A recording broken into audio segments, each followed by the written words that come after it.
Chapter 8. The other mother looked healthier than before. There was a little blush to her cheeks, and her hair was wriggling like lazy snakes on a warm day.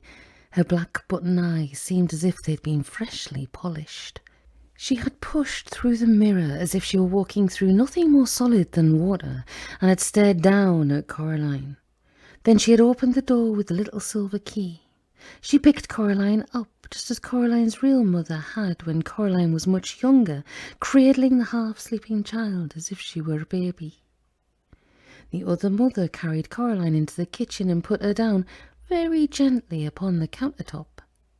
Coraline struggled to wake herself up, conscious only for the moment of having been cuddled and loved, and wanting more of it, then realising where she was and who she was with. "There, my sweet Coraline," said her other mother, "I came and fetched you out of the cupboard. You needed to be taught a lesson, but we temper our justice with mercy here. We love the sinner, we hate the sin. Now, if you be a good child who loves her mother, be compliant and fair-spoken, you and I shall understand each other perfectly, and we shall love each other perfectly as well." Coraline scratched the sleep grip from her eyes. "There were other children in there," she said. "Old ones, from a long time ago." "Were there?" said the other mother. She was bustling between the pans and the fridge, bringing out eggs and cheeses, butter and a slab of sliced pink bacon. "Yes," said Coraline, "there were. I think you're planning to turn me into one of them. A dead shell." Her other mother smiled gently. With one hand she cracked the eggs into a ball. With the other she whisked them and whirled them. Then she dropped a pat of butter into a frying pan, where it hissed and fizzled and spun as she sliced thin slices of cheese. She poured the melted butter and the cheese into the egg mixture and whisked it some more. "Now I think you're being silly, dear," said the other mother. "I love you. I will always love you. Nobody sensible believes in ghosts anyway. That's because they're all such liars. Smell the lovely breakfast I'm making for you." She poured the yellow mixture into the pan. "Cheese omelette, your favourite." Coraline's mouth watered. "You like games," she said. "That's what I've been told." The other mother's black eyes flashed. "Everybody likes games," was all she said. "Yes," said Coraline. She climbed down from the counter and sat at the kitchen table. The bacon was sizzling and spitting under the grill. It smelled wonderful. "Wouldn't you be happier if you won me fair and square?" asked Coraline. "Possibly," said the other mother. She had a show of unconcernedness, but her fingers twitched and drummed, and she licked her lips with her scarlet tongue. "What exactly are you offering?" "Me," said Coraline, and she gripped her knees under the table to stop them from shaking. "If I lose, I'll stay here with you forever, and I'll let you love me. I'll be a most dutiful daughter. I'll eat your food and play happy families, and I'll let you sew your buttons into my eyes." Her other mother stared at her, black buttons unblinking. "That sounds very fine," she said. "And if you do not lose?" "Then you let me go. You let everyone go. My real father and mother, the dead children, everyone you've trapped here." The other mother took the bacon from under the grill and put it on a plate. Then she slipped the cheese omelette from the pan onto the plate, flipping it as she did so, letting it fold itself into a perfect omelette shape. She placed the breakfast plate in front of Coraline, along with a glass of freshly squeezed orange juice and a mug of frothy hot chocolate. "Yes," she said, "I think I like this game. But what kind of game shall it be? A riddle game, a test of knowledge, or of skill?" "An exploring game," suggested Coraline. "A finding things game." "And what is it you think you should be finding in this hide-and-go-seek game, Coraline Jones?" Coraline hesitated. Then, "My parents," said Coraline, "and the souls of the children behind the mirror." The other mother smiled at this triumphantly, and Coraline wondered if she'd made the right choice. Still, it was too late to change her mind now. "A deal," said the other mother. "Now eat up your breakfast, my sweet. Don't worry, it won't hurt you." Coraline stared at the breakfast, hating herself for giving in so easily, but she was starving. "How do I know you'll keep your word?" asked Coraline. "I swear it," said the other mother. "I swear it on my own mother's grave." "Does she have a grave?" asked Coraline. "Oh, yes," said the other mother. "I put her in there myself, and when I found her trying to crawl out, I put her back." "Swear on something else, so I can trust you to keep your word." "My right hand," said the other mother, holding it up. She waggled the long fingers slowly, displaying the claw-like nails. "I swear on that." Coraline shrugged. "Okay," she said. "It's a deal." She ate the breakfast, trying not to wolf it down. She was hungrier than she had thought. As she ate, the other mother stared at her. It was hard to read expressions in those black button eyes, but Coraline thought that her other mother looked hungry too. She drank the orange juice, but even though she knew she would like it, she could not bring herself to taste the hot chocolate. "Where should I start looking?" asked Coraline. "Where you wish," said her other mother, as if she did not care at all. Coraline looked at her, and Coraline thought hard. There was no point, she decided, in exploring the garden and the grounds. They didn't exist. They weren't real. There was no abandoned tennis court in the other mother's world, no bottomless well. All that was real was the house itself. She looked around the kitchen. She opened the oven, peered into the freezer, poked into the salad compartment of the fridge. The other mother followed her about, looking at Coraline with a smirk always hovering at the edge of her lips. "How big are souls anyway?" asked Coraline. The other mother sat down at the kitchen table and leaned back against the wall, saying nothing. She picked at her teeth with a long crimson varnished fingernail. Then she tapped the finger gently, tap, tap, tap, against the polished black surface of her black button eyes. "Fine," said Coraline. "Don't tell me. I don't care. It doesn't matter if you help me or not. Everyone knows that a soul is the same size as a beach ball." She was hoping the other mother would say something like, "Nonsense, they're the size of ripe onions, or suitcases, or grandfather clocks." But the other mother simply smiled, and the tap-tap-tapping of her fingernail against her eye was as steady and relentless as the drip of water droplets from the tap into the sink.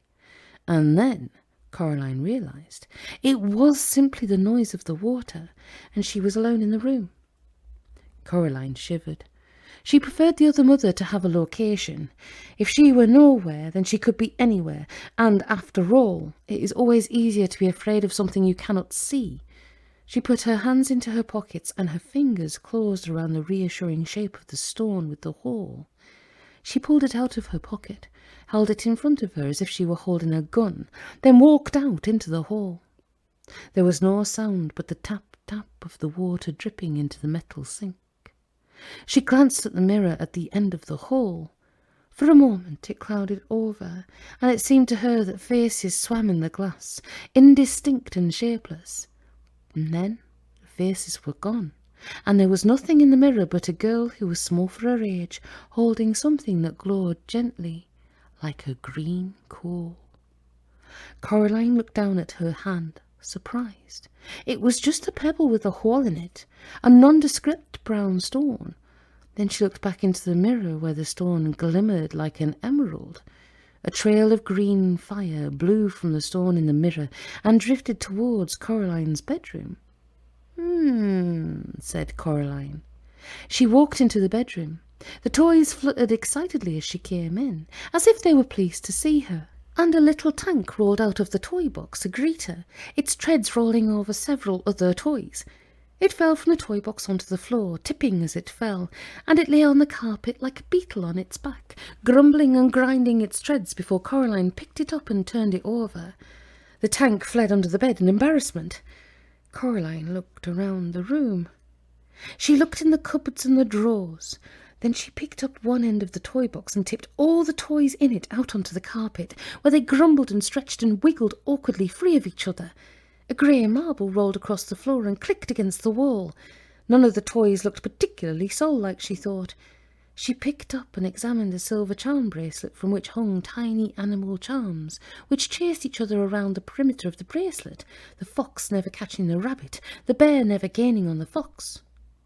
Coraline opened her hand and looked at the stone with the hole in it, hoping for a clue but not finding one.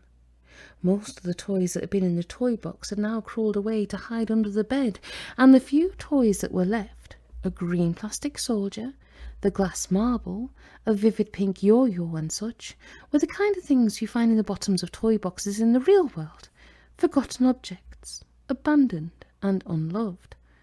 She was about to leave and look elsewhere, and then she remembered a voice in the darkness, a gentle whispering voice, and what it had told her to do. She raised the stone with the hole in it, and held it in front of her right eye. She closed her left eye and looked at the room through the hole in the stone. Through the stone, the world was grey and colourless, like a pencil drawing. Everything in it was grey. No, not quite everything. Something glinted on the floor, something the colour of an ember in a nursery fireplace, the colour of a scarlet and orange tulip nodding in the May sun. Coraline reached out her left hand, scared that if she took her eye off it, it would vanish, and she fumbled for the burning thing. Her fingers closed about something smooth and cool. She snatched it up and then lowered the stone with the hole in it from her eye and looked down. The grey glass marble from the bottom of the toy box sat dully in the pink palm of her hand. She raised the stone to her eye once more and looked through it at the marble. Once again the marble burned and flickered with a red fire. A voice whispered in her mind, "Indeed, lady, it comes to me that I certainly was a boy, now I do think on it. Oh, but you must hurry. There are 2 of us still to find, and the beldam is already angry with you for uncovering me." If I'm going to do this, thought Coraline, I'm not going to do it in her clothes. She changed back into her pyjamas and her dressing gown and her slippers, leaving the grey sweater and the black jeans neatly folded up on the bed, the orange boots on the floor by the toy box. She put the marble into her dressing gown pocket and walked out into the hall. Something stung her face and hands like sand blowing on a beach on a windy day. She covered her eyes and pushed forward. The sand stings got worse, and it got harder and harder to walk, as if she were pushing into the wind on a particularly blustery day. It was a vicious wind, and a cold one. She took a step backwards, the way she had come. "Oh, keep going," whispered a ghost voice in her ear, "for the beldam is angry."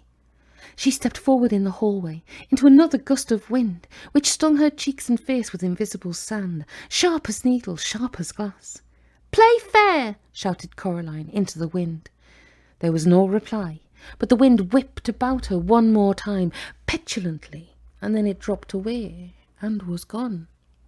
As she passed the kitchen, Coraline could hear, in the sudden silence, the drip-drip of the water from the leaking tap, or perhaps the other mother's long fingernails tapping impatiently against the table. Coraline resisted the urge to look. In a couple of strides she reached the front door, and she walked outside. Coraline went down the steps and around the house until she reached the other Miss Spink and Miss Forcible's flat. The lamps around the door were flickering on and off almost randomly now, spelling out no words that Coraline could understand. The door was closed. She was afraid that it was locked, and she pushed on it with all her strength. First it stuck, then suddenly it gave, and, with a jerk, Coraline stumbled into the dark room beyond. Coraline closed one hand around the stone with the hole in it, and walked forward into blackness.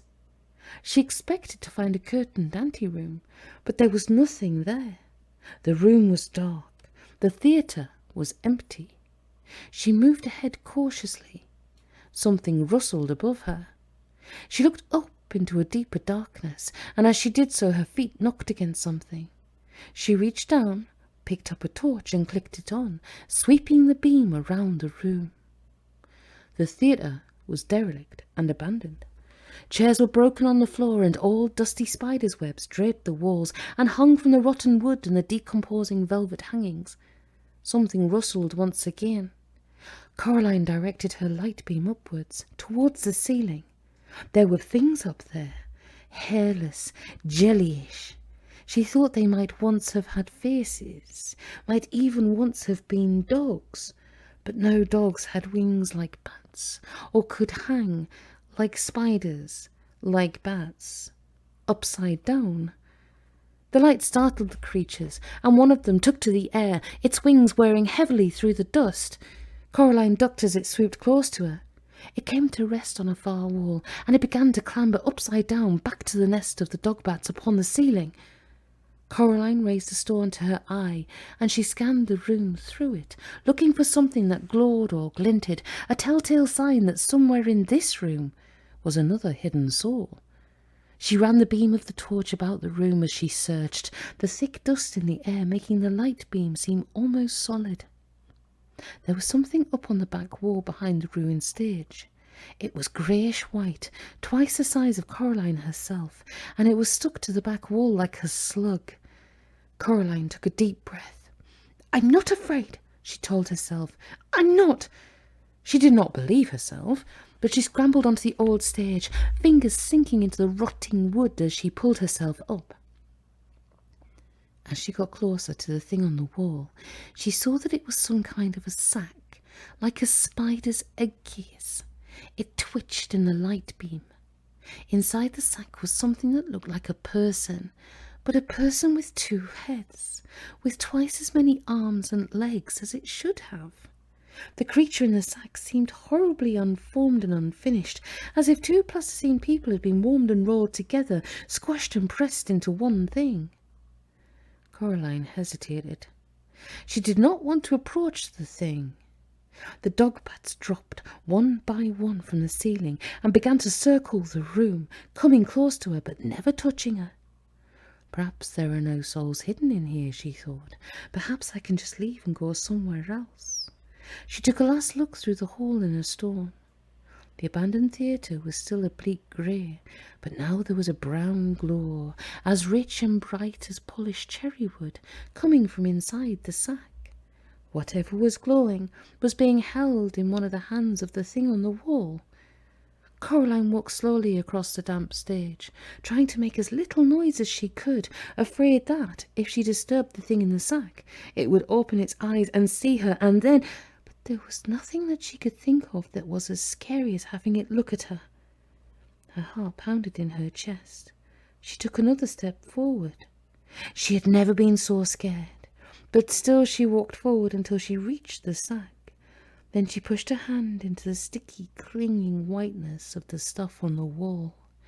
It crackled softly, like a tiny fire as she pushed, and it clung to her skin and clothes like a spider's web clings, like white candy floss. She pushed her hand into it, and she reached upward until she touched a cold hand, which was, she could feel, closed around another glass marble. The creature's skin felt slippery, as if it had been covered in jelly. Coraline tugged at the marble. At first, nothing happened. It was held tight in the creature's grasp. Then, one by one, the fingers loosened their grip, and the marble slipped into her hand. She pulled her arm back through the sticky webbing, relieved that the thing's eyes had not opened. She shone the light on its faces. They resembled, she decided, the younger versions of Miss Spink and Miss Forcible, but twisted and squeezed together like two lumps of wax that had melted and melded together into one ghastly object. Without warning, one of the creature's hands made a grab for Coraline's arm. Its fingernails scraped her skin, but it was too slippery to grip, and Coraline pulled away successfully. And then the eyes opened, 4 black buttons glinting and staring down at her, and 2 voices that sounded like no voice that Coraline had ever heard began to speak to her. One of them wailed and whispered, the other buzzed like a fat and angry bluebottle at a window pane, but the voices said as one person, "Leave! Give her back! Stop! Leave!" The air became alive with dog-bats. Coraline began to back away. She realised then that, terrifying though the thing on the wall was, the thing that had once been the other Mrs. Spink and Forcible, it was attached to the wall by its web, encased in its cocoon. It could not follow her. The dog-bats flapped and fluttered about her, but they did nothing to hurt Coraline. She climbed down from the stage and shone the torch about the old theatre, looking for the way out. "Flee, miss," wailed a girl's voice in her head. "Flee now. You have 2 of us. Flee this place while your blood still flows." Coraline dropped the marble into her pocket beside the other. She spotted the door, ran to it, and pulled on it until it opened.